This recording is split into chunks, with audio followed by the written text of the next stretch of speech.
Bonjour et bienvenue au 3e épisode de mon podcast qui s'intitule Pas de casque avec moi, votre animatrice, Sarah Bennett, athlète de ski alpin. Aujourd'hui, on est en Oregon sur le bord d'une rivière. Donc, je me suis dit que c'était l'endroit parfait de parler de notre thème aujourd'hui qui est de l'anxiété et du stress. J'espère que c'est pas un background qui est trop dérangeant. En fait, oui, c'était la seule place où est-ce que je pouvais le faire dans la maison. Il y a plein d'enfants, plein de monde. C'est sûr qu'on a entendu plein de choses dans le background. Fait que je me suis dit, bon, ben la rivière, ça va être parfait. Ça va donner un petit ambient noise. Je me suis retirée un petit peu parce que c'était vraiment fort au début. Je suis quand même un petit peu loin là, si vous n'êtes pas sur YouTube. Mais on va parler du stress. Puis mon but dans cet épisode-là, c'est pas de vous stresser encore plus. Obviously, moi, peut-être en parlant, ça va peut-être me stresser. Je sais pas. J'espère que ça sera pas comme anxiety-inducing d'en parler. Je sais que moi, quand j'en parle, souvent, ça me stresse juste d'en parler. Fait que j'espère que ça sera pas vraiment comme triggering pour vous de parler de ça. Mais c'est important d'en parler. L'anxiété, le stress. On vit tout ça dans notre vie. Il y en a beaucoup que c'est beaucoup plus que les autres. Il y en a d'autres que c'est vraiment moins que les autres. Si tu écoutes cet épisode-là, ben peut-être que tu fais partie des gens qui en vivent plus. Moi, je pense être dans la partie des gens qui en vivent plus, pas naturellement, mais juste dans les circonstances dans lesquelles je me retrouve. Le stress fait partie de ma vie, à cause de la performance en ski alpin, en Coupe du monde. Depuis que je suis jeune, dans le sport de haut niveau, le stress va toujours faire partie de ta vie. Mais il y en a qui le handlent d'une façon différente. Il y en a qui ont tellement l'air nonchalant de la façon qu'ils handlent le stress. Moi, je suis pas vraiment quelqu'un de nonchalante. Dans tout ce qui est stress et anxiété, ça m'affecte beaucoup. En ce moment, je suis en Oregon pour un camp de ski. Si vous me suivez sur TikTok, vous savez que, et si vous avez écouté l'épisode de la semaine passée, c'est que je suis en rupture. Encore oui! Et venir en Oregon, c'était très, très, très triggering pour moi parce que c'est là que j'ai rencontré mon ex. C'est ici qu'on s'est rencontrés. On avait fait 2 semaines de camp d'entraînement ensemble. Puis c'est là que notre histoire avait commencé. Fait que je savais que venir ici, ça allait être vraiment, vraiment difficile pour moi. Et tellement que quand j'ai pacté mes bagages, j'ai fait un genre de vomi, genre dry heaving. Tu sais, quand tu vomis, mais tu vomis pas, comme. Tellement que ça me stressait de venir. Puis de là à dire que le stress, ça vient souvent de l'anticipation. Parce que j'anticipais. Je l'ai même appelé à 2 reprises. Une fois à mon layover, une fois quand je suis arrivée. Puis ça se peut aussi que vous entendiez beaucoup de choses dans le background. I'm not a professional, OK? Donc, je m'excuse pour ça. Mais c'est ça, j'anticipais, je l'ai même appelé, c'était difficile, tout ça. Puis là, je suis à ma 2e journée, puis ça va tellement mieux, déjà. Je suis ici toute seule, je suis en train de coacher pendant 6 jours, mais je coach pas vraiment. Ma situation est juste crazy. Encore, je sais pas c'est quoi qui va se passer là, pour ma carrière l'année prochaine. Je suis dans un gros processus en ce moment que je peux pas vraiment nommer. Mais pour les gens qui peuvent lire entre les lignes, je pense que vous pouvez lire entre les lignes. Là. Puis pour les autres, désolée de cette confusion. Mais bon, une fille qui est 29e au monde devrait pas nécessairement, dans une discipline, surface, je dois le préciser, mais ne devrait pas nécessairement avoir à coacher pour se trouver un camp de ski au mois de juin. That's just my thought. Fait que de venir ici, j'étais genre, déjà, first of all, je l'avais tellement enlevé de ma tête, c'était même pas dans mes plans, j'étais comme, there's no way que je vais revenir ici, genre, j'aurais pas de besoin, everything will be figured out. Après la saison que j'ai eue, girl, genre, if only. Fait qu'en ce moment, je suis ici, je suis retournée dans l'environnement de ski, je suis sur mes skis, ça fait du bien. Mais malgré tout, je suis tout le temps stressée à propos de plein de choses. Puis ça a commencé comme... quand j'étais jeune, j'étais pas vraiment quelqu'un de stressé. Puis je pense que quand on est vraiment jeune, on stresse pas beaucoup. à moins qu'on ait des anxiety disorder de quelconque. Mais souvent, le stress, bien souvent, je parle, quand tu es un enfant, tu réalises pas nécessairement tout ce qui se passe autour de toi, tu n'as pas vraiment de pression tant que ça. En tout cas, pour ma part, c'était ça. Je me sentais pas vraiment stressée à l'école, en ski non plus. Je savais c'était quoi des courses, mais on dirait que j'étais même pas comme... je savais même pas dans ma tête comme l'importance de ce que je faisais parce que, ben clearly, il y en avait pas. Tu sais, quand t'es en bas de fils, là, en dessous d'une catégorie fils, t'es pas vraiment... Genre, ça sert pas grand-chose d'être stressé parce que tes performances vont pas vraiment affecter le reste de ta carrière. Fait que j'étais pas vraiment stressée à ce niveau-là. Je me souviens qu'en U14, en U16, quand c'était les provinciaux ou les Can-Am, là, il y avait un petit peu plus de stress.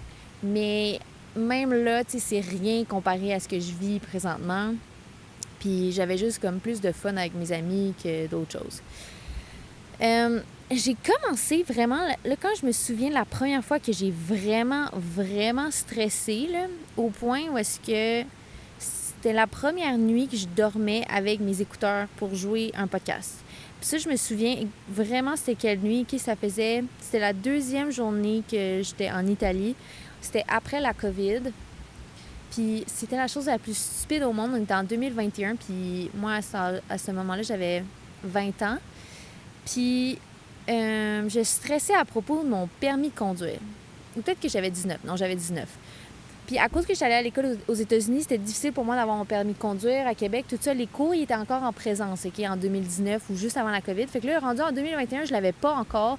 Puis là, je stressais. Je sais pas pourquoi c'était la chose que j'avais en tête. Puis j'étais vraiment jet lag, j'étais pas capable de dormir. Et là, boum, la première chose que je me suis dit, c'est « Ah, je vais écouter genre une vidéo ASMR ». Pour ceux qui savent pas, le ASMR, c'est des gens qui chuchotent puis qui disent comme n'importe quoi, là, puis qui parlent genre en chuchotant pour t'apaiser. Puis j'ai écouté ça pour m'endormir. Le lendemain, je me suis cassé la main. Drôle de circonstance, drôle de hasard, I guess. Mais c'est à ce moment-là que j'ai commencé à écouter des vidéos pour essayer de m'endormir.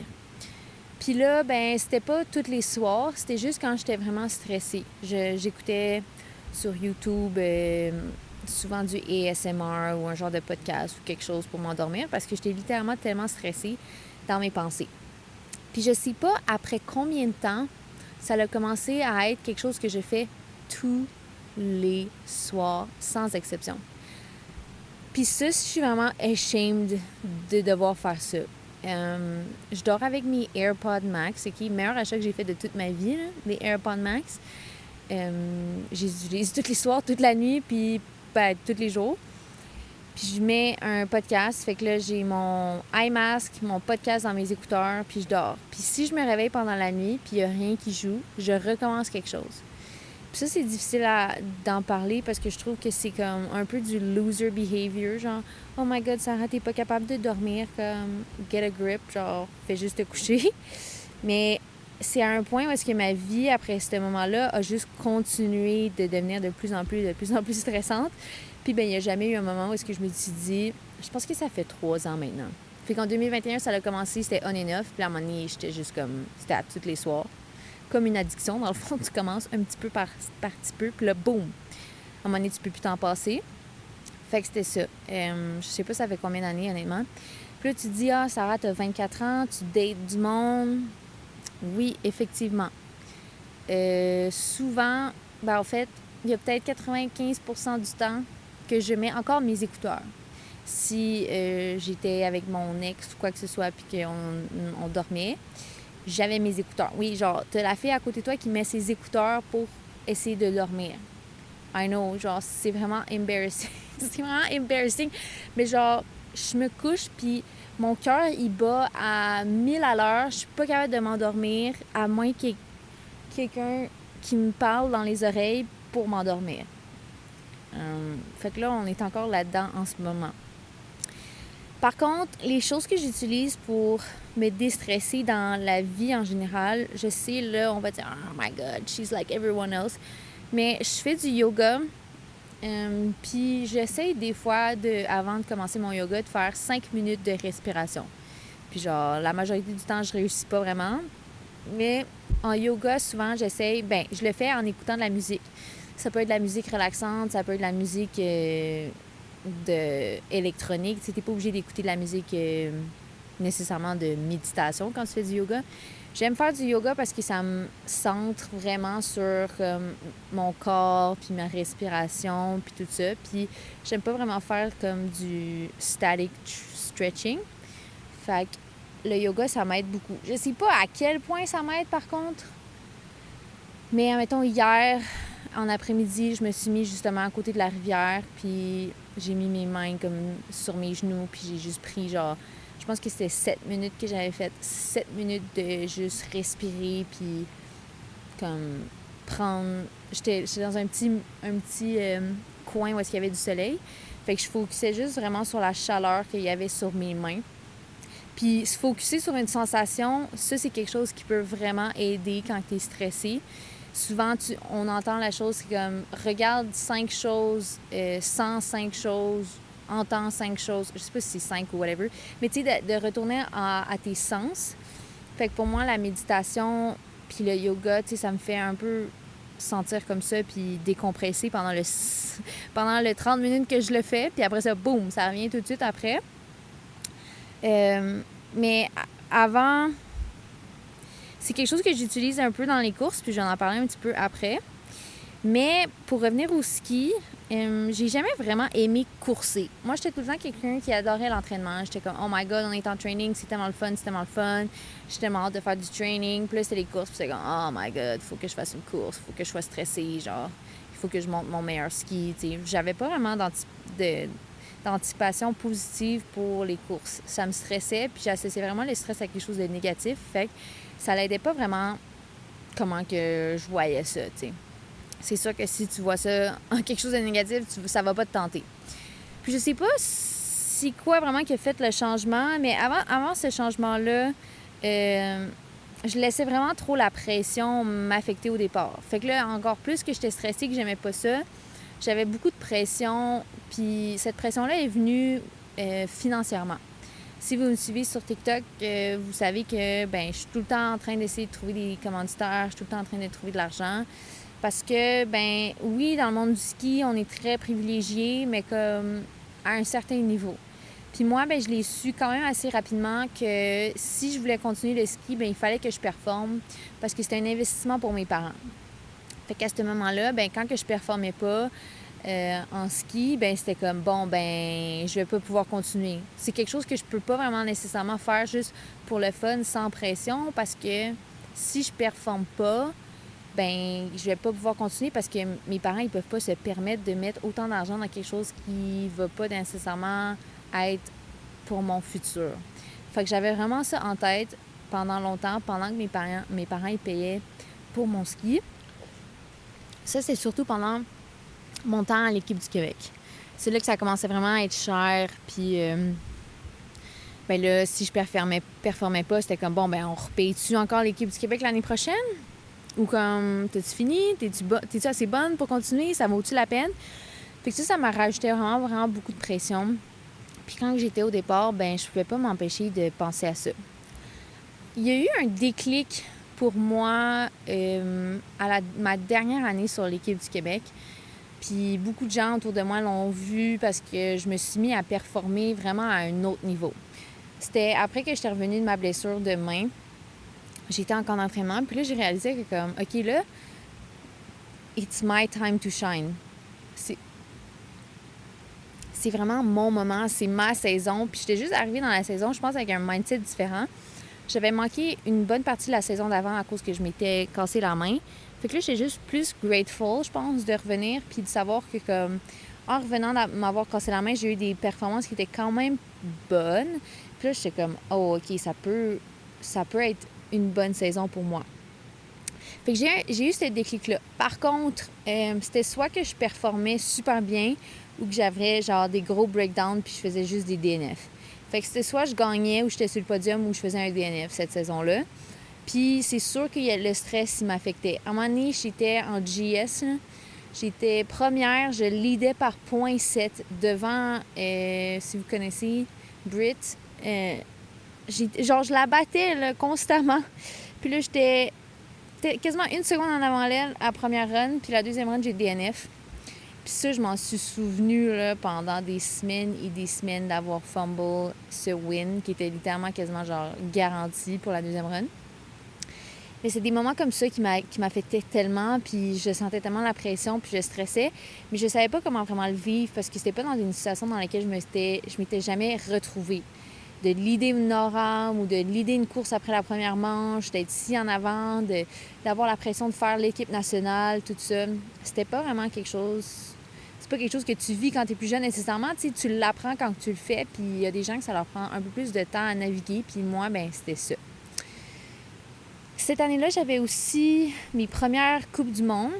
Puis à ma première Coupe du Monde, j'étais au start. Je suis arrivée, là, oh my God, je suis arrivée tellement en avance parce que j'étais tellement stressée de manquer mon départ que je suis arrivée, je pense que j'ai attendu, là, j'étais à Lake Louise, j'ai attendu, je pense, 1 heure au départ, qui est astronomique, parce que je voulais pas manquer mon start.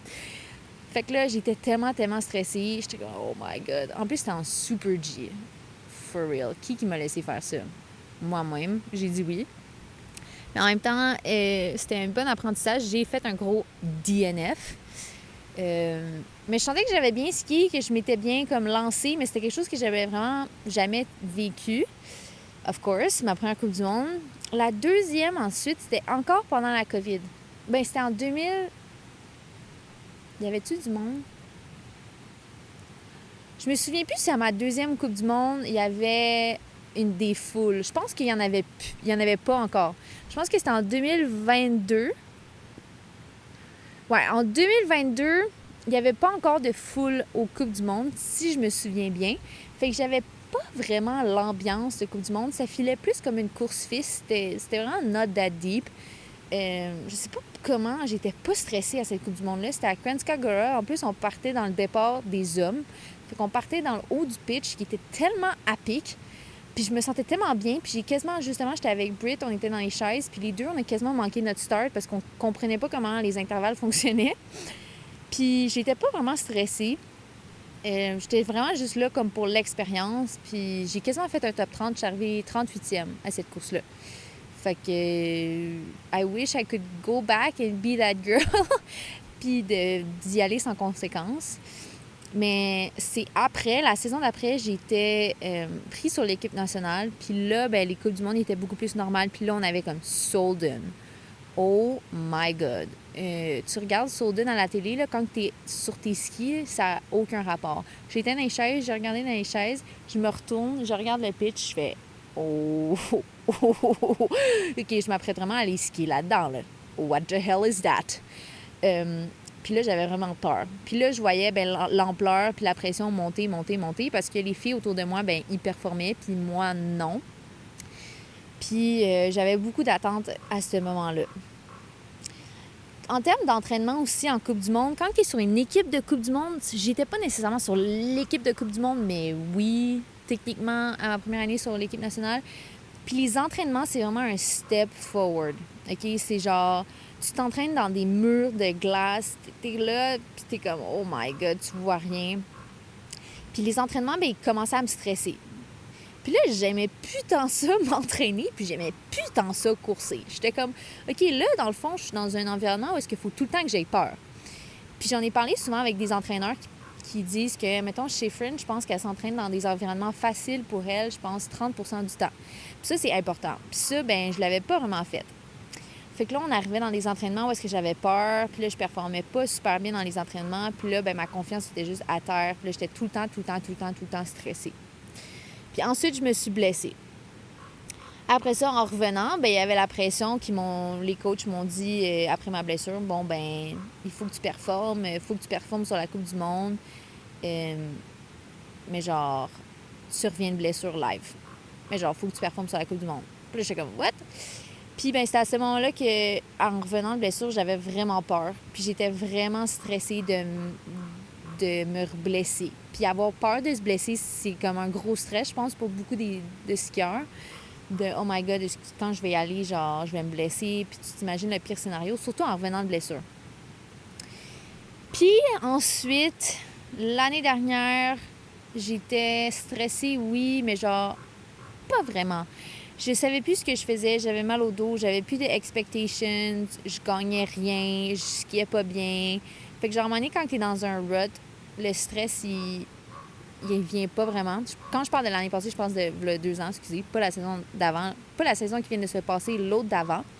À cette saison-là, j'étais dans un environnement quand même assez comme sécure. J'étais plus sur l'équipe nationale, mais j'avais rejoint une équipe privée. Qui était bien pour moi financièrement. Puis, ben c'était eux qui organisaient tout un peu pour moi. J'avais pas vraiment ce stress-là. J'avais des buts, tout ça, mais la saison s'est tellement mal passée que comme je me souviens plus vraiment d'avoir été stressée à ces moments-là. Et là, l'année passée, la saison qui vient de se passer, j'ai été tellement stressée dans toute mon organisation, dans tout ce que je faisais. C'était comme... Je savais pas ce que je faisais, first of all. J'avais aucun plan, j'avais aucune organisation. Fait que là, à chaque fois que je faisais quelque chose, c'était dernière minute. En ce moment, c'est un peu comme ça. Mais en ce moment, c'est pas vraiment ma faute. Fait que je peux pas vraiment me blâmer. Mais c'était vraiment dernière minute tout le temps, là, avec les Airbnb. Là, je me faisais canceller mon Airbnb, puis là, j'étais en Autriche. Là, mettons, j'étais supposée aller dormir dans cet Airbnb-là, ce soir-là, puis là, boum, il me cancelle. J'étais genre, oh my God, je fais quoi? Genre des situations comme ça. Puis ça m'a tellement fait apprécier le ski plus et le stress du ski. Parce que le stress du ski était rendu tellement minime comparé au stress que je vivais constamment dans la saison que j'ai vraiment aimé courser cette année. Puis c'est sûr que tu te dis, bon, c'est sûr que tu aimes courser quand tu performes, of course. Mais quand je suis arrivée à mon premier départ de la saison à Lévis ou même en Oram à Copper, j'étais tellement pas stressée comparé au reste du temps que tout était rendu un peu neutre. Vu que j'étais tellement tout le temps stressée que quand j'étais dans le départ, stressée, ben girl, genre, c'est pas vraiment différent de ce que tu vis dans le fond. T'es tout le temps stressée. Puis là, j'ai réalisé que quand j'étais stressée puis je capotais à propos de mes prochains plans, à propos de qu'est-ce que j'allais faire, ben plus que j'avais de la pression sur moi, plus que genre j'étais dans une situation où est-ce qu'il fallait que je fasse quelque chose, fallait que je me débrouille, ben je réalisais que je me débrouillais. Fait que quand j'étais dans le départ puis j'étais stressée, j'étais comme OK, mais Sarah, quand t'es stressée, tu te débrouilles. Genre, tu utilises le stress vraiment à ton avantage. Fait que j'ai comme changé ma perspective de dire comme le stress, c'était vraiment bon pour moi. Puis c'est pas quelque chose que... Obviously, c'est quelque chose que j'ai appris cette année, puis ça m'a tellement pris le temps d'apprendre que le stress, ça peut être quelque chose de bon, ça peut être quelque chose de positif.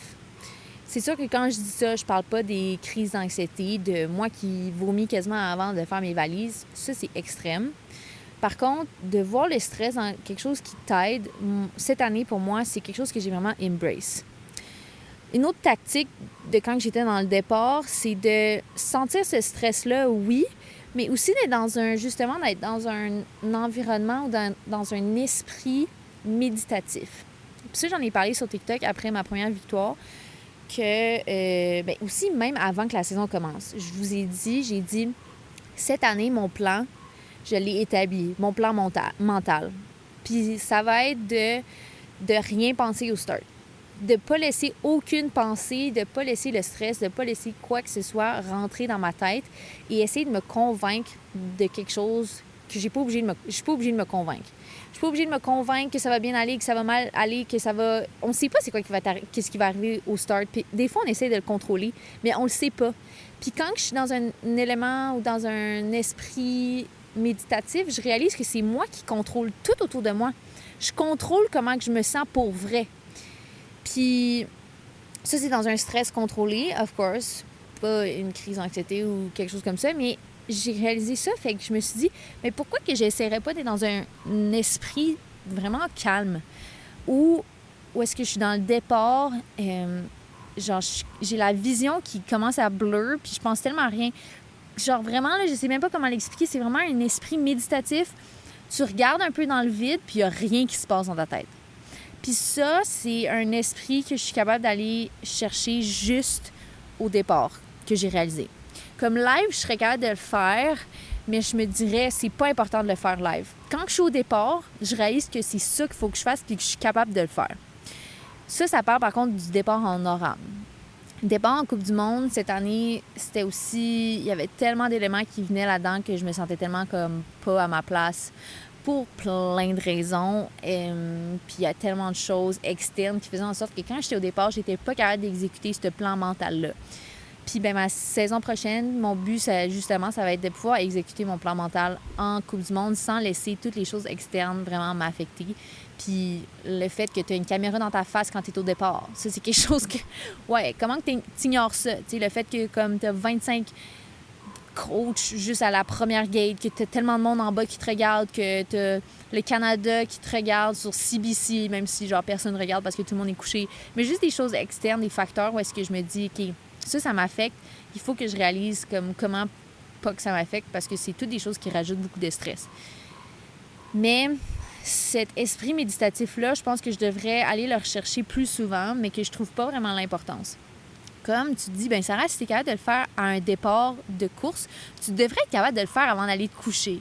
Genre, me semble que je devrais. Puis là, en ce moment, je suis en train de parler, puis je suis en train de réaliser que, ouais, pourquoi que je suis capable de le faire dans un départ, de rien penser, d'être dans un esprit tellement calme, mais que quand je suis dans mon lit, dans un espace genre vraiment safe, je suis pas capable.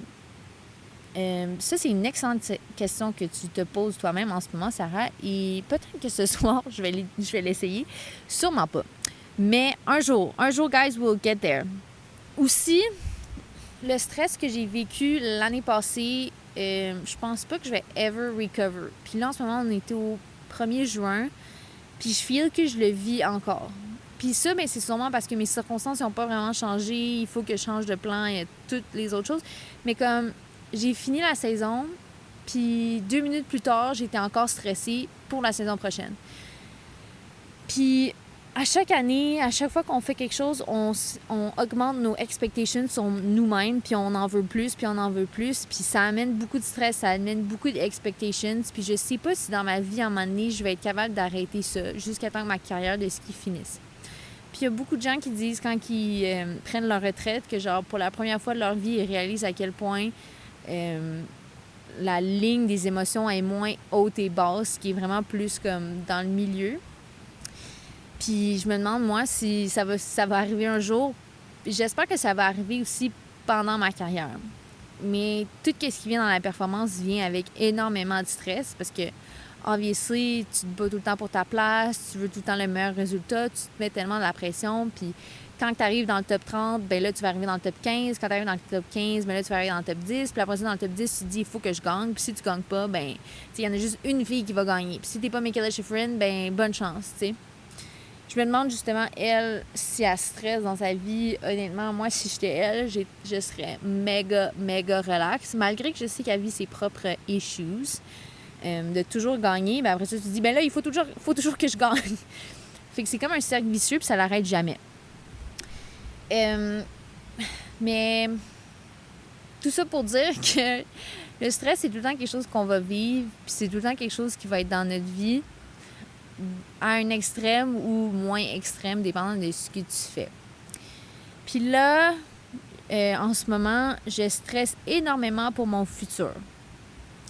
C'est aussi, tu sais, c'est quelque chose qui est vraiment exhausting, là, de tout le temps stresser comme ça. Mais on dirait que je mérite pas. Bon, here we go, the tears. On dirait que je me dis que je mérite pas de pas être stressée, puis que je mérite pas de prendre 2 minutes, tu sais. Quand que je fais quelque chose de nice ou quand que je relaxe, ben, il y a des pensées qui reviennent dans ma tête où est-ce que je me dis, genre, oh my God, OK, là, Sarah, faut que tu penses à ça. Oh my God, là, faut que tu fasses ça. Oh là, tu peux pas, là, il faut que tu fasses telle affaire. Puis jamais que je prends vraiment le temps de, genre, me dire que je mérite d'arrêter de stresser. Puis j'aimerais ça, comme, un jour, me dire que, comme, c'est correct, genre, stresser, ça va rien changer. Puis on en a parlé la semaine passée dans l'épisode de motivation, mais genre, on se le dit, puis on le sait que, genre, stresser, ça va rien changer. Puis ça dit, c'est la quote qui dit « No amount of regret will change the past, and no amount of anxiety will change the future. » Puis j'aimerais ça, comme, penser de même. Puis là, ben, en ayant comme perdu ma relation, comme la seule chose que je me sentais comme encore en quote-unquote successful dedans, ben là, man, t'imagines-tu que je suis en train de stresser par rapport à si un jour quelqu'un va vouloir m'aimer, genre, au point où est-ce que mon style de vie va être correct pour quelqu'un. Ou que je vais être correct pour quelqu'un. Fait que là, en plus de stresser pour ma carrière, je serais sur ça. Girl, c'est tellement pas un issue, genre. Mais en même temps, mon cerveau fait juste que tout devient plus extrême pour aucune raison. Fait que genre, je peux même dire que, OK, aujourd'hui, j'ai fait ce que je pouvais faire. Aujourd'hui, j'ai bien skié. Aujourd'hui, il y a telle chose. Ben là, je me dis, oh my God, en ce moment, mon internal dialogue, là, c'est me dire, bon, ben, oh my God, l'année prochaine, Sarah, si t'as pas une bonne saison, là, c'est quoi? Tu vas finir ta carrière, là, tu vas falloir que tu prennes ta retraite parce que, genre, c'est bon, là, c'est assez, là. Puis là, ben, si je finis ma carrière, ben là, ben, je vais habiter à Québec, puis là, ben, je serai pas exceptionnelle, fait que là, je me trouverai avec quelqu'un qui est aussi pas exceptionnel, puis je vais juste être misérable dans le reste de ma vie. En ce moment, c'est littéralement comme ça que je me sens. De dire que, comme, tous les aspects de ma vie, ils sont juste dans le rock bottom, puis comment je vais faire pour me sortir de ce rock bottom-là, puis est-ce que je vais tout le temps être dans ce rock bottom? Puis de stresser pour voir, genre, OK, mais là, est-ce qu'il va revenir, mon ex? Là, OK, mais là, est-ce qu'il y a la première Coupe du Monde de la saison? Là, j'ai même pas formé. OK, mais là, je sais même pas avec qui et comment que je vais me rendre à la première Coupe du Monde de la saison. Tous ces éléments-là. Puis quand j'en parle, je sais que c'est genre... C'est pas irrationnel, parce que c'est des stress qui sont comme vrais. Je pense qu'il y a aucune personne dans ma situation qui serait pas capable de pas stresser. Littéralement, je pense que c'est comprenable. Mais de là de dire que comme t'as pas besoin de stresser 24 heures sur 24 à propos de ça, c'est difficile. Si vous entendez les kids dans le background, je suis désolée, je pense qu'ils font un scavenger hunt. Puis là aussi, ben, d'avoir perdu une personne qui me ramenait tellement à mon calme, puis d'avoir justement cette relation-là qui me groundait, puis qui me gardait calme, puis qui réalisait, OK, il y a autre chose que le ski. Ben là, oh my God, là, t'es comme, genre, what am I gonna do, tu sais? Mais bon, je pense que ça va être l'épisode du podcast qui est la plus comme all over the place parce que je suis fatiguée, je suis encore d'entraînement. Puis j'ai pas reçu énormément de témoignages, j'en ai quand même reçu quelques-uns. Fait que je me suis dit, bon, là, il faut aller dans les témoignages. Je pense que je vais sûrement avoir besoin de faire un autre épisode sur le stress et l'anxiété parce que, genre, on dirait que j'ai rien dit à propos de comment que je stresse, j'ai rien dit à propos de ça. J'ai juste comme vraiment rant à propos de ma vie et de ma carrière. Je pense qu'il y en a qui veulent en savoir plus, donc voici les informations que vous vouliez si jamais ça vous intéresse. Mais ouais, être stressé, ça fait partie vraiment de ma personnalité en ce moment. Puis j'aimerais que ça ne soit pas le cas. Puis je regarde des gens aussi qui me disent « Ça, c'est gossant, là. Je vais pas vous mentir, c'est gossant. » C'est gossant, mais c'est vraiment flatteur, là, les gens qui disent comme « Oh my God! » Mais tu as tellement appris à travers ta dernière saison. En ce moment, tu es encore en train d'apprendre. C'est tellement une belle opportunité de vivre ce beau stress-là. Je suis comme, girl. Genre, tu sais pas à quel point que j'irais dans la situation de X personnes en ce moment. Puis genre, en plus avec le break-up, là, que j'ai regardé du monde à un moment donné, j'étais comme... Je pense que j'étais à l'aéroport, là. J'ai regardé une personne, puis j'étais comme, je paierais je sais pas combien pour être dans ta situation en ce moment parce que je t'imagine qu'elle est moins pire que la mienne. Puis je sais qu'en ce moment, je parle des first world problems, c'est qui, genre un break-up et une carrière de ski, c'est pas la vie ou la mort, là, mais en ce moment, ça feel vraiment comme si ça l'était. Donc, je vis énormément de stress. J'espère que ça vous donne un petit peu de relatability, de savoir que comme c'est normal. Puis aussi, j'ai écouté un podcast avec le podcast avec qui va sortir, là, c'était avec Théo, un préparateur mental. Puis j'ai écouté son épisode avec Clara Direz. Puis Clara Direz, elle disait aussi que comme elle avait peur dans les entraînements, comme elle avait souvent peur. Puis ça, j'ai trouvé ça tellement nice. Oh my God, je suis vraiment désolée, là, du background des enfants. J'espère que ça donne une belle ambiance. Mais ouais, qu'avoir peur, c'était normal. Puis d'être stressé, c'est normal. Puis de peut-être juste comme normaliser ça un petit peu, ça peut aider de dire que, ben, en parlant en ce moment, tu réalises que t'es pas la seule dans ta situation. Puis justement, c'était une des questions du témoignage qui était comme, est-ce que tu sens que quelqu'un vraiment réalise c'est quoi que tu vis, puis ton anxiété, puis ton stress? Puis moi, personnellement, je pense que personne peut s'imaginer puis vraiment réaliser, à part moi, le stress que ma saison complète l'année passée, le stress que je vis en ce moment. Oh my God, il y a une énorme araignée qui bâtit sa toile à côté de moi. Je suis vraiment dans la forêt, là. Il y a plein de bébés autour de moi. Mais il n'y a personne autour de moi en ce moment qui regarde ma situation de près parce que, obviously, je l'ai vécu tout seul, mais qui peut vraiment réaliser à quel point que c'était stressant.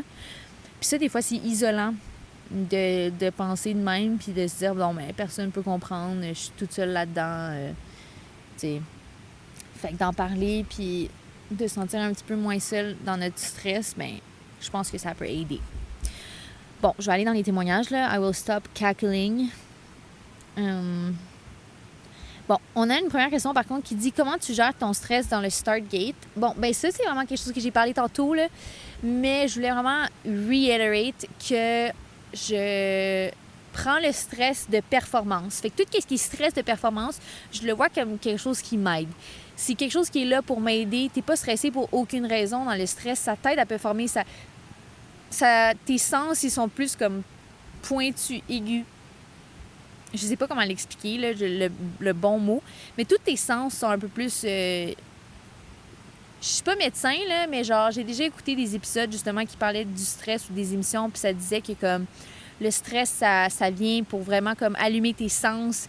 Puis comme quand tu es un animal en train de survivre, mais ça fait que tu es mieux capable de faire quelque chose. Fait qu'il faut pas le prendre en disant que comme « Ah, mais le stress, ça va me paralyser, mon stress de performance. Là, je suis tellement stressée que ça me paralyse. » C'est peut-être la vision que tu as à propos du stress qui te paralyse. C'est pas le stress en général. Parce que quand tu es dans le start, tu es autant stressé que l'autre personne. Puis ça, je peux te garantir qu'il y a beaucoup de monde qui sont stressés au start, là. Tu regardes l'autre fille, moi, c'est ça qui m'a aidé là, dans mon titre en oram, là, c'est que j'ai réalisé que l'autre fille avec laquelle j'étais en battle là, pour le titre Noram, j'ai réalisé qu'elle était plus stressée que moi. Puis ça m'a tellement amené du réconfort. Sorry, Queen, c'est vraiment une queen. Elle a gagné un autre titre, anyways, fait que genre, c'est correct, là. Mais je la regardais, j'étais comme, OK, cette fille est for sure plus stressée que moi. Fait que là, ça me déstressait. Puis, ben, justement, de dire que, comme, OK, le stress, il va m'aider, puis ça va pas me nuire. Cette vision-là va peut-être t'amener à être, justement, moins dans cette paralyse-là que de te dire oh my God, c'est tellement bad, genre, oh my God, je suis stressée, oh my God, il faut que j'enlève le stress. Non, le stress, il faut pas que tu l'enlèves dans ta performance. Il faut juste que tu l'acceptes puis tu réalises que c'est vraiment quelque chose qui est positif. Puis ça vient dans ton internal monologue, de la façon dont tu te parles. C'est sûr qu'il y a plein de pensées qui vont s'amener, qui vont venir dans ta tête. C'est sûr que moi, là, j'étais au start, puis j'étais comme, oh my God, c'est quoi qui se passe si je DNF? Oh my God, je vais DNF, oh my God. Mais là, tu dis, OK, tu te parles à toi-même, tu dis non, puis tu retournes soit dans un state où est-ce que tu penses à rien, ou soit dans un state où est-ce que tu dis des choses comme positives, ou que tu réalises que, comme, OK, non, en ce moment, je suis stressée, mais le stress m'aide, il va m'aider à performer. Puis moi, en tout cas, quand je suis vraiment fatiguée, le stress m'aide à me réveiller. Genre, si j'ai pas bien dormi puis j'ai une course où je suis vraiment fatiguée après une longue série, j'ai besoin de ce stress-là. Puis si je suis pas assez stressée à une course, ben là, je me dis « there's something wrong ». Puis souvent, quand je suis pas stressée, je performe pas. Fait que changer cette vision-là sur le stress, je pense que ça devrait vraiment aider comment tu te sens au niveau de la performance. Premier témoignage. J'ai l'impression que les gens autour de moi pensent que tu peux contrôler l'anxiété. Ils ne comprennent pas que c'est l'anxiété qui te contrôle. Ils ne comprennent pas que je fais des crises de panique pour des choses qui leur semblent normales. Bon, moi, mettons, je peux pas nécessairement comprendre les crises d'anxiété pour quelque chose qui est banal, comme sortir dehors. Je sais qu'il y a du monde qui ont des troubles qui sont tellement poussés à un niveau où est-ce que c'est comme t'es même pas capable de sortir dehors. Ça, je peux pas comprendre. Mais je peux comprendre dans des situations qui semblent banales pour d'autres personnes. Fait que, mettons, quand que j'étais au Chili ou quand que je suis sur le vélo, puis je pense à ma carrière, puis là, je overventilate, puis là, je commence à pleurer, puis là, je suis overwhelmed d'émotions, puis je me dis, je peux plus rien faire. Ben ça, je pense qu'il y a du monde qui pourrait regarder puis me dire, ben voyons, c'est juste du ski. Ben voyons, c'est juste du ski. Puis c'est des gens qui comprennent pas nécessairement... toi, mettons, c'est quoi que tu vis, puis pourquoi, pour toi, c'est vraiment un challenge. Puis souvent, ben je pense que c'est cette incompréhension-là qui nous fait encore plus nous refermer. Puis c'est le genre de personnes-là qui disent des choses comme ça, c'est tellement pas le fun. Mais souvent, dans la performance ou dans la vie, ou des gens qui vivent l'anxiété, puis il y en a qui n'en vivent pas, ils vont te regarder comme si t'étais folle. Ah, ben voyons. Genre, il y a vraiment rien comme à stresser. Puis plus tu vieillis, je pense que plus que tu stresses, ça monte. Puis je pense qu'à un moment donné, ça redescend. En tout cas, j'espère. Parce que en ce moment, je suis dans ma vingtaine, puis je pense que c'est la pire période de ma vie à date, for sure. J'ai tellement hâte de plus l'être. Je suis dans mon quarter life crisis. Je vais avoir 25 ans. L'anxiété, le stress, la peur du futur, tout ça, je pense que c'est vraiment normal de penser ça à ce moment-là puis d'avoir beaucoup d'anxiété sur ça. Fait que je me dis, bon, je dois pas être la seule. Mais quand ton entourage est à une autre place dans leur vie ou qu'ils ont des jobs normaux, que tout est stable dans leur vie puis qu'ils te regardent puis qu'ils sont comme « Girl, genre, chill out, là. It's not that deep. » Puis des fois, oui, c'est difficile, mais des fois, après ça te remet en perspective comme « Non, actually, it's really not that deep. » Puis là, tu ris de toi-même. Puis moi, souvent, je ris de moi-même après les situations où je suis comme « OK, non, mais j'ai vraiment exagéré. » Puis après ça m'emmène plus de perspective après, de dire comme « OK, là, en ce moment, est-ce que c'est vraiment réel ce que je vis ou j'exagère? » Par contre, là, on n'est pas dans les troubles d'anxiété genre médicales. On est dans les crises d'anxiété. Puis moi, mettons, les crises d'anxiété, je le vois dans tout ce qui est dans les circonstances. Puis je sais que ça peut affecter des gens différemment, mais moi, de le voir de cette façon-là, d'un peu genre comique, puis d'être capable de rire de moi-même, puis pas pour dire que j'en aurais pas d'autres. Ou est-ce que genre j'ai un moment où est-ce que puis je peux plus rien faire, puis je me mets en boule, puis je pleure, puis genre j'ai la face toute rouge avec plein de plaques d'en face. Bien ça va réarriver. Mais après ça, tu heals de cette situation-là. Puis je pense que c'est bien de la regarder puis de dire comme « Oh my God, je suis tellement rendue à une autre place. Maintenant, je peux recover. » Fait que ouais, les gens qui comprennent pas, c'est frustrant. Ça feel qu'ils comprennent pas ce que tu vis. Mais après ça, de regarder puis d'être objectif dans comme « OK, est-ce que c'était vraiment genre that deep or not that deep? » Puis là, après ça, tu move forward. Genre live, là, je sais là, que je regarde ma situation, là, puis je me regarde brailler, puis je suis comme, oh my God, c'est la fin de ma vie. Puis je le sais là, que c'est not that deep. Mais en même temps, je peux pas genre help le fait que oui, je suis stressée, oui, ça m'affecte autant. Puis c'est en reconnaissant le fait que j'ai besoin de vivre ces émotions-là. Peut-être que des fois, tu as besoin de vivre cette crise d'anxiété-là. Tu as besoin. C'est la seule façon que ton corps il se protège. Puis c'est la seule façon en ce moment que genre je recover puis que j'essaie de process qu'est-ce qui se passe. C'est ton corps qui essaie de te protéger. Mais après ça, de revoir genre, OK, là, je suis move past.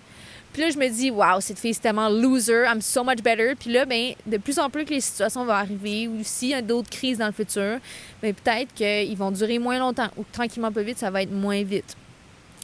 Mais c'est sûr que tout ce qui est vraiment des grosses crises puis tout ça, le stress, ça a un gros contrôle sur toi. Puis c'est vraiment difficile à expliquer. Comme je dis, genre, je me sens vraiment embarrassed de devoir, genre, mettre des écouteurs pour me coucher parce que je suis comme, girl, grow up. Seriously. Mais en même temps, dans le moment, il n'y a rien que quelqu'un pourrait dire ou pourrait faire pour que je me sente pas comme ça.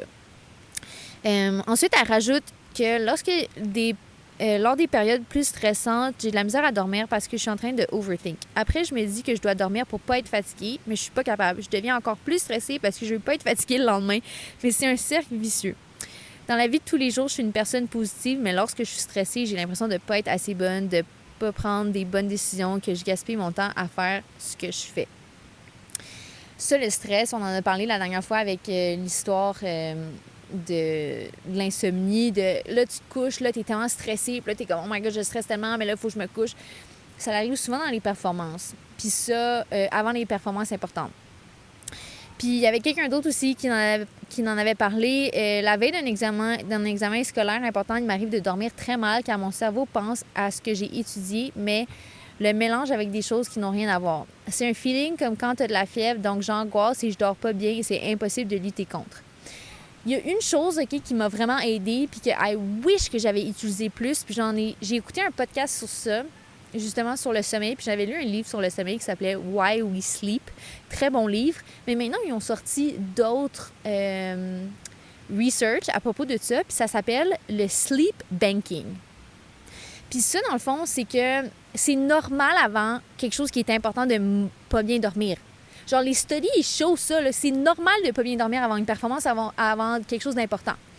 Par contre, qu'est-ce qu'ils ont découvert? C'est que si tu fais du sleep banking, le manque de ce sommeil-là, de cette nuit-là, va moins t'affecter. Fait que ce que ça veut dire, c'est que la semaine avant ou 3 jours avant, je me souviens plus exactement c'est combien de jours qui étaient optimal, OK? Mais si tu le sais, admettons, OK, là, j'ai ce meeting-là, là. Genre, j'ai cette performance-là, à cette date-là, tu le sais, puis t'es pas capable de dormir, tu le sais que tu vas avoir de la misère à dormir à cette date-là, il faut que les jours avant, pendant cette semaine-là, que tu dormes un peu plus, que tu te couches un peu plus tôt, que tu te lèves un peu plus tard, que tu bankes du sleep. Parce que quand tu vas arriver à cette nuit-là, que tu vas manquer du sommeil, ça va moins t'affecter. Ça, c'est vraiment crazy, OK? Les research qui ont découvert ça. Puis, c'est contraire à la sleep debt. Quand tu te couches t'as pas une bonne nuit de sommeil, les gens, ils pensent qu'ils peuvent recover de ce manque de sommeil-là après. Mais non, tu ne recovers pas vraiment après, c'est juste que tu te comme restabilises. Par contre, si tu le fais avant, là, ça va moins t'affecter. Je sais pas si ça fait du sens, qu'est-ce que je dis. Mais, je pense, en tout cas pour moi, sachant que j'ai bien dormi quelques jours avant, quand que c'était vraiment moins stressful, no pressure, je vais essayer de dormir un peu plus. Sachant que j'ai eu du bon sommeil avant dans ces jours-là, je me dis, OK, mais la nuit d'avant la performance, là, c'est fine si je dors pas beaucoup. Genre, ouais, il faut que je dors à un minimum, mais c'est fine. Puis ça l'enlève tellement la pression d'avoir absolument bien besoin de dormir la nuit avant la performance que, bien, après ça, ça fait que tu as beaucoup moins de pression, tu es un peu moins stressé, puis que naturellement, tu vas peut-être juste un peu mieux dormir, sachant que tu as fait tous ces efforts-là avant. Là, je parle pas de quelque chose qui t'arrive, mettons, le soir avant quelque chose random, où est-ce que tu es comme, oh my god, mais je sais pas pourquoi je suis pas capable de dormir ce soir-là. Souvent, il y a quelque chose qui vient après. Puis dans ces moments-là, c'est quand que j'ai de la misère à dormir, puis là, j'écoute genre 25 épisodes, je me dis, OK, c'est quoi demain qu'il va avoir nécessairement besoin, ou est-ce qu'il faut que je sois à mon 100%? Est-ce que demain, là, j'ai quelque chose de super important qu'il faut que je sois à mon 100%? Pas vraiment. Parce que justement, si c'était une grosse performance, bien, j'aurais fait mon sleep banking avant, puis là, je serais un peu moins stressée. Mais, mettons, dans les dernières semaines, en fait, dans le dernier mois, que je dors pas super bien, je me dis, OK, en ce moment, je suis pas vraiment au pic de ma saison, je suis pas au pic de ce qui se passe. Comme, it's not that deep, encore une fois, si je dors pas assez live. And so be it. Puis de s'enlever cette pression-là, je sais que c'est tellement tough, mais de dire comme, OK, demain, là, tu te mets en tête, OK, demain, c'est quoi que j'ai? Est-ce qu'il y a quelque chose qu'il faut que je sois vraiment à mon maximum? Encore une fois, désolée pour les cris dans le background, OK? Ça, c'est les kids qui font le camp avec moi, qui restent dans la maison. Ils sont dehors, ils jouent au basketball. Mais justement, de faire ce sleep banking-là, bien, ça va t'enlever de la pression. Puis la nuit, quand tu n'es pas capable de bien dormir, je sais que c'est frustrant, mais de dire, OK, est-ce que j'ai quelque chose de vraiment important demain? Ou c'est correct si je dors pas assez puis je vais être correct? Bien là, tu te dis, OK, bien là, je vais juste comme ça me prendra 3 heures de plus pour m'endormir. Puis c'est frustrant, puis c'est de pas rentrer dans cette frustration-là puis de dire comme, OK, c'est correct, je l'accepte, je dormirai pas bien, demain, il n'y a rien d'important. Puis bien, dans les situations où est-ce qu'il y a quelque chose d'important de faire du sleep banking, it's a life hack, OK? They don't know. They don't want you to know this. Puis la même queen a dit qu'elle a un tricks pour les queeners, qu'elle dit justement qu'elle a souvent de la misère à s'endormir ou à relaxer, puis qu'elle utilise l'application Calm et que ça l'aide beaucoup. Ça coûte de l'argent, mais que tous les athlètes de l'INS, si vous êtes un athlète de l'INS, moi je le suis, ils peuvent y avoir accès gratuitement. Par contre, je sais pas, je serais vraiment intéressée de savoir comment je peux y avoir accès gratuitement. Elle dit que ça peut être une alternative pour les gens qui n'aiment pas écouter des podcasts pour s'endormir. So, tips and tricks from this queen qui vous dit how to sleep. Puis si jamais vous êtes intéressé, l'auteur qui parle justement du sleep banking, c'est le même auteur qui parle dans le livre Why We Sleep. Par contre, il n'y a pas sorti de nouveaux livres sur la nouvelle recherche. Puis je l'attends impatiemment. Mais il parlait dans un podcast de sa nouvelle recherche, justement, à propos du sleep banking. Si vous voulez rechercher, je me souviens plus exactement c'est quoi son nom. Je pense que son nom, c'est Matthew quelque chose. Si vous écrivez Why We Sleep, ça va pop-up. Puis là, vous allez trouver le gars. Puis là, vous allez pouvoir écouter les podcasts où est-ce qu'il parle du sleep banking. Mais c'est littéralement ce qu'il dit en ce moment. So, genre, just trust me, bro. OK. Dernier et prochain témoignage, épisode short and sweet. Ça va quand même durer 1 heure because I am a yapper professional. Elle dit qu'elle s'imagine qu'elle va tomber. Et elle dit, je sais que ça aide pas et qu'il ne faut pas partir sur un mindset négatif, mais j'y peux rien. s'imaginer le pire, c'est vraiment une situation qui est, je pense, qui arrive à tout le monde. Tout le monde, à un moment donné, veut se dire, OK, mais c'est quoi le pire qui peut arriver? Puis là, tu t'imagines pire, puis là, tu vas dans le downfall de tout ça. Puis des fois, il faut juste te dire, est-ce que tu es capable de handle la pire chose qui va t'arriver? Fait que c'est de dire, puis cette thought process-là, c'est difficile de l'avoir au start, surtout si tu n'as pas beaucoup de temps, là, puis il faut vraiment que tu talk through it, là. Mais la première fois que tu vas avoir cette conversation-là avec toi-même, ça va prendre un peu plus de temps, puis après ça, tu vas être capable de l'ajuster très rapidement. Puis si au start, tu dis « je vais tomber », j'imagine le pire. OK, le pire, dans le fond, c'est que tu vas tomber. Est-ce que tu es capable de dealer avec les conséquences de ça? Tomber, c'est la pire chose qui va t'arriver. Bien là, c'est de savoir, est-ce que je suis capable de dealer avec les conséquences de ça? Puis souvent, la réponse, c'est oui. Fait que de savoir qu'on est assez fort pour handle le pire d'une situation. Genre, mettons, je dis vraiment la chose la plus random, OK? Mais moi, mettons, j'avais vraiment peur. À un moment donné, je suis allée demander le numéro de téléphone à un gars au gym. Tout le monde m'avait dit « Oh, Sarah, non, mais il est célibataire. Genre, je suis pas mal sûre qu'il est célibataire. » Dans le fond, personne ne le connaissait. Tout le monde voulait juste que je le fasse. Puis là, je l'ai fait. Puis là, il disait tout « Ah, c'est quoi la pire chose qui peut arriver? Ben, c'est qu'il te rejette. Est-ce que tu vas être capable de handle le rejet? » Là, j'étais comme « Ouais. » Puis là, je suis allée lui demander est-ce que je peux avoir ton numéro? Puis il m'a dit j'ai une copine. Puis là, il y avait genre un gros sourire d'en face, ça veut dire parce que c'est flatteur. Puis ben oui, à ce jour, on se croise encore au gym, puis c'est bien fine. It's really not that deep. Puis je me suis dit, bon, ben, si c'est la chose la pire qui peut arriver, ben, I can handle it, tu sais. Fait que je sais pas pourquoi j'ai fait cette tangente à propos de demander le numéro de téléphone à quelqu'un. Mais en ski, c'est ça. Des fois, mettons, quand t'es en descente, ou là, tu te dis, oh my God, je vais me blesser. Là, quand t'as pas de blessure, là, c'est un peu extreme. Puis là, il faut dire comme, OK, calm down, là. Tu vas pas nécessairement te blesser. Il y a plein de choses qui doivent arriver pour que tu te blesses en ski. Puis souvent, ben, on pense même pas à se blesser quand on se blesse. C'est vraiment quelque chose qui arrive out of nowhere. Mais de penser que t'es capable d'accepter les conséquences, c'est vraiment, je pense que c'est la meilleure chose. Comme moi, mettons, pour aller chercher un autre gear aussi en ski alpin, puis en performance, ça va te prendre des DNF. Ça va te prendre des fois où est-ce que tu tombes. Fait que tu te dis, OK, moi, je vais accepter le fait que je vais y aller à mon maximum, puis si je tombe, ben, that's it, that's all. Puis tu seras pas la seule personne qui aura tombé justement à cette course-là, là, majoritairement du temps, tu sais.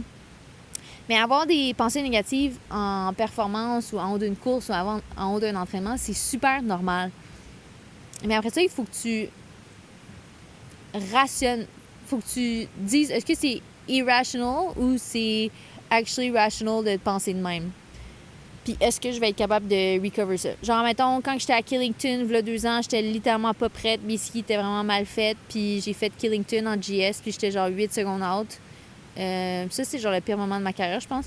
Mais ça a tellement été genre rapidement terminé. C'était littéralement la pire chose qui pouvait arriver. Puis non, en fait, la pire chose, c'est qu'après ça, il y a un article qui est sorti à propos de ça, puis à quel point que j'étais embarrassed. Mais, just to say que des fois, genre, oui, la pire chose va arriver, mais t'es capable de handle cette situation-là, t'es capable de handle la conséquence à ce problème-là.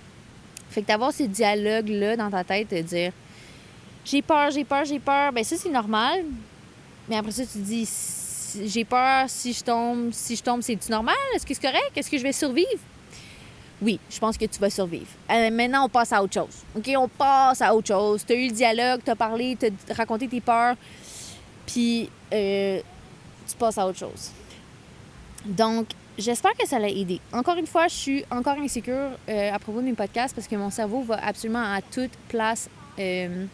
les places, tous les côtés. Puis c'était pas vraiment organisé, le plus organisé ever, parce que en ce moment, avec tout ce qui se passe, j'étais comme « Oh my God! » Est-ce que je vais être capable de parler de stress, d'anxiété, tout ça, dans mes moments plus stressés? Sure thing, darling, you were able to. Encore une fois, one day at a time. En ce moment, je vais un peu mieux que la semaine passée, même si j'ai eu le gros trigger de hier. Aujourd'hui, ma 2e journée s'est mieux passée. Puis je pense que tranquillement, pas vite, ben ça va continuer à aller comme ça.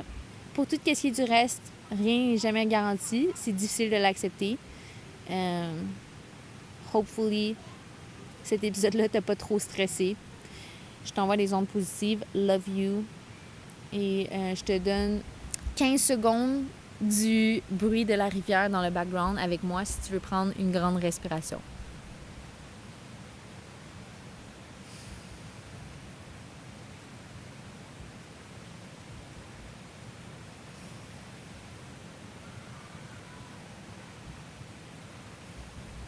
Merci d'avoir écouté l'épisode. Si tu veux m'envoyer un de tes témoignages pour le prochain thème, utilise le lien du vidéo YouTube de ce podcast, de cet épisode de ce podcast ou de n'importe quel autre épisode et il va être dans le lien dans ma bio sur TikTok. Merci d'avoir écouté. Bye.